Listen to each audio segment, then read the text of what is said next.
Naam, salamu alaikum wa rahmatullahi wa barakatuh, mpenzi mtazamaji ambaye unaendelea kutupa nguvu katika chaneli yako hii bora kabisa Ahlu Zamani. Leo hii tuko na mwanzilishi wa taasisi hii ya Ahlu Zamani.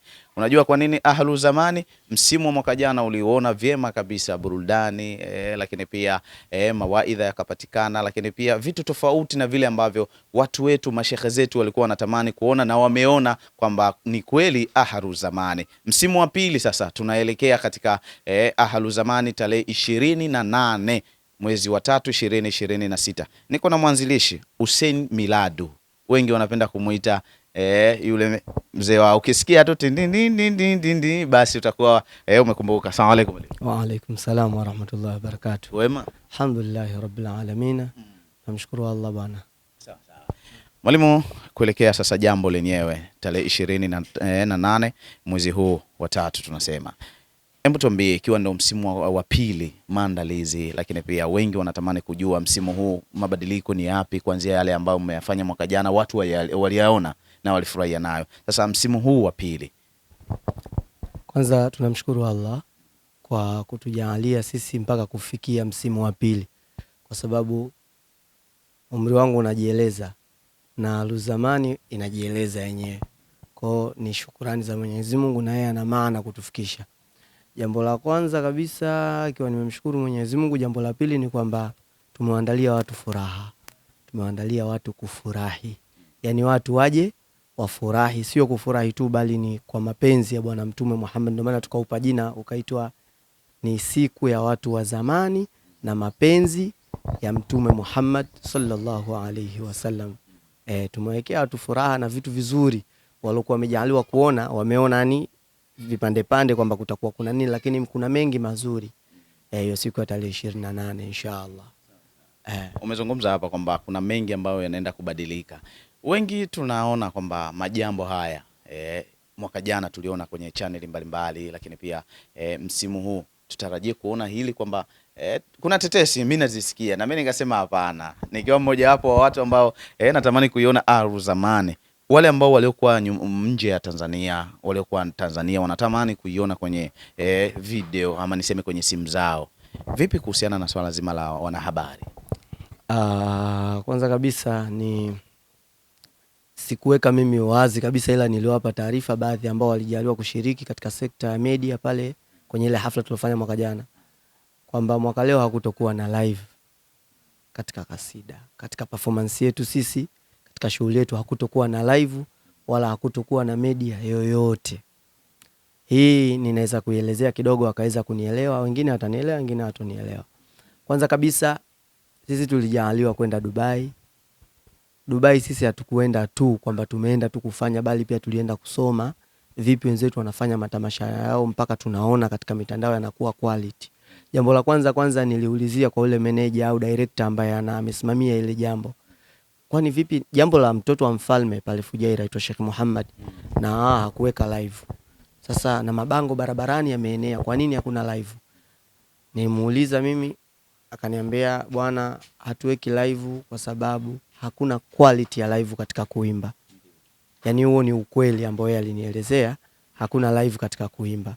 Kuimba lazima urekodi, ufanye editing, uupload ndio watu wapate kitu ambacho kimenyooka. Kwa hiyo hatutokuwa na live yoyote, na ambao wapo mbali wasubiri. Sisi kuna kampuni tumezungumza nayo itakuja kufanya pale video production, watarekodi then watatufanyia editing, tutakuwa tuna upload kila wiki kasida moja kila wiki. Ina maana sio full event hutoipata kwa sababu hakuna mwanadamu alokamilika. Tunahofia pia katika event yetu kutakuwa kuna viongozi wengi wakubwa, yale makosa yasionekane, waishie tu wale waliohudhuria pale. Kwa hatutokuwa na live yoyote mpaka baada ya hafla siku 2-3, matukio ndio yataanza kuruka tena katika YouTube ya Ahlu Zamani. Inshallah. Kuna kauli umesema hapa mlienda Dubai na amkwenda tu kwa ajili ya jambo, ila mengi mmesoma, na katika yale ambayo mmesoma moja wapo ni hili la live. Mimi natamani kujua pia, nje ya kwenda kusoma live kuna mapokezi ambayo nyinyi mliyapokea, tuliona yale yametufunza jinsi gani ya kuweza kuthamini chetu ama kuthamini waimbaji kaswida, hasa hawa wa ala tofauti tunaosema ahlu zamani, kwa sababu kuna uimbaji tofauti ambao nyinyi mmeheshimu wazee wa zamani, sio kwamba wengine hawajaheshimu, ila wameheshimiwa zaidi. Tukisikia kaswida zile ambazo zinazoimba sisi, kusema ukweli, mimi nilipokuwa kabla sijatoka pale Dubai, ndio tunasubiri gari tupeleke airport, mimi nilituma clip, nilisema tupendaneni sana, tuheshimianeni sana watu wa kasida, tuhurumianeni. Kasida ni zaidi ya maisha ya mtu. Yani mimi hapa ninavyoona, mtu wa kasida anaweza kuingiza pesa kwa mwezi kuliko mwalimu wa shule, kuliko mwalimu anayesomesha. Lakini vitu viwili, kwanza awe ana heshima, pili awe ana imani kwamba kasida ni jambo la dini. Dini ni ya Mwenyezi Mungu. Ina maana kama unafanya kasida, jua unafanya biashara ya Mwenyezi Mungu. Umefahamu? Sisi mapokezi tuliyopata Dubai, sikufichi, ni hata leo naota siamini wala sikubali kama sisi tulienda Dubai, kwa sababu umri wetu mdogo, brand yetu ndogo, jambo letu dogo, tumelianzisha juzi tu sisi, umeona wewe. Lakini tumeenda kulala kwenye hoteli ya nyota 5, tumeenda kuperform jukwaa moja na Alfanani, yani mwamba anaitwa Lutfi Bushnake. Ukisearch YouTube utamuona, ni mwamba wa Lebanoni, ni mwamba wa Lebanoni.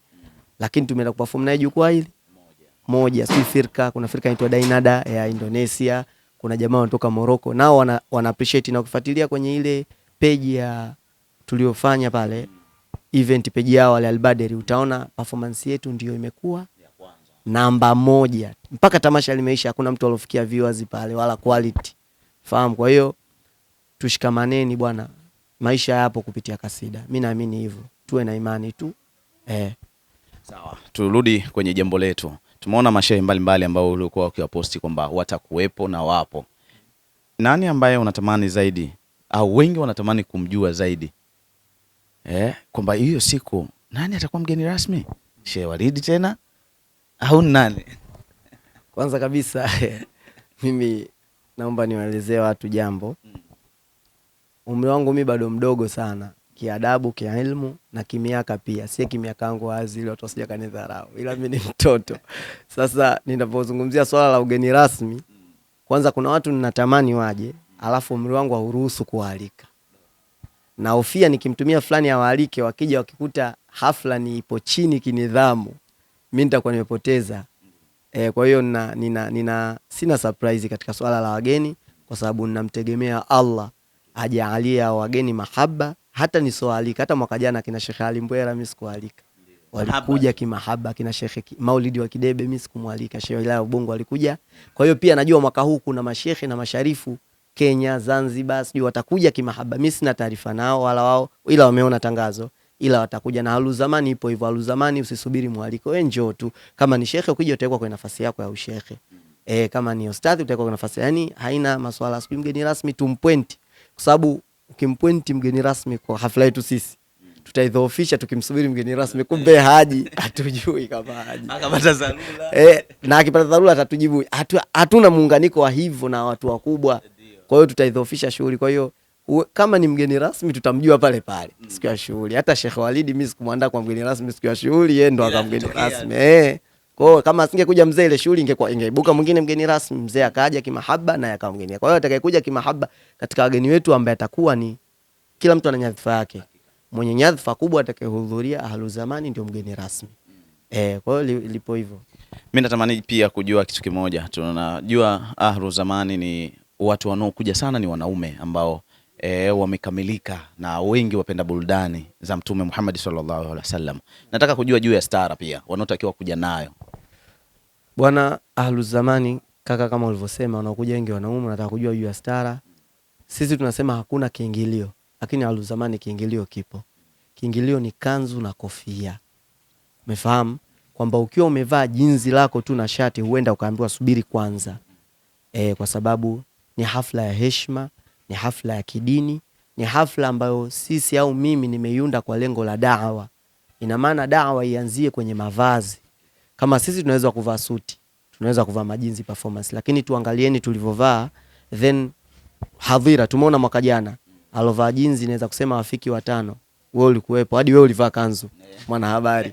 Kwa hiyo sijui niseme kwamba kanzu kofia, kanzu kofia, kama una koti piga, kama una joho pandisha, kama una kishale weka, yani kuja tofauti. Ila mzuri zaidi kaa ukiwa na kikoti cha kijani fulani. Ukiwa na kizibao cha kijani unakuwa upo katika asili ya zamani.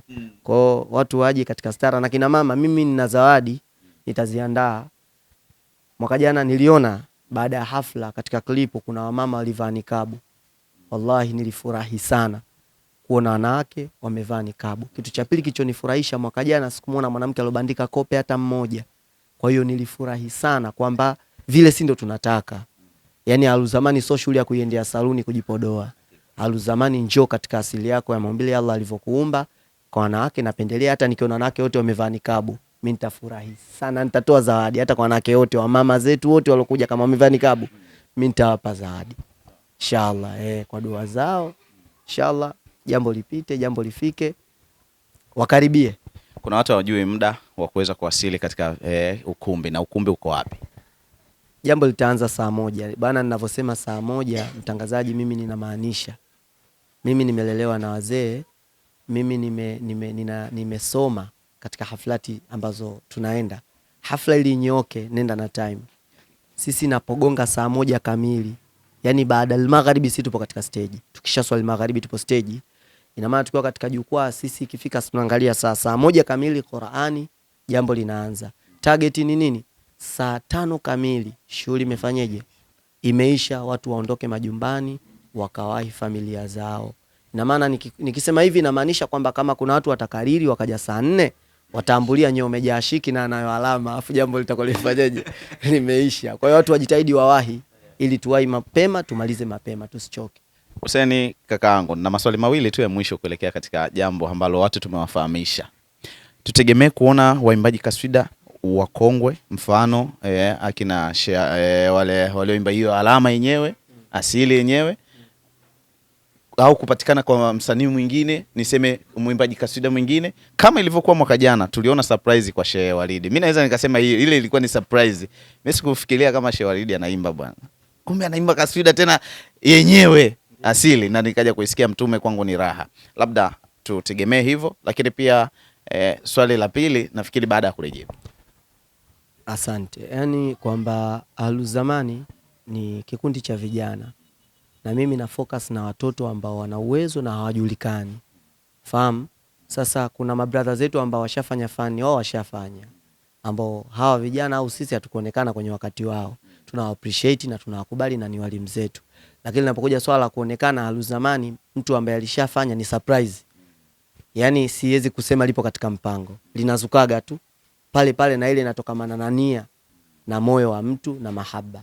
Ipo surprise, hatusemi kwamba kama ulimuona Walidi utakuja kumuona mtu mwingine ambaye itakuwa surprise kubwa zaidi.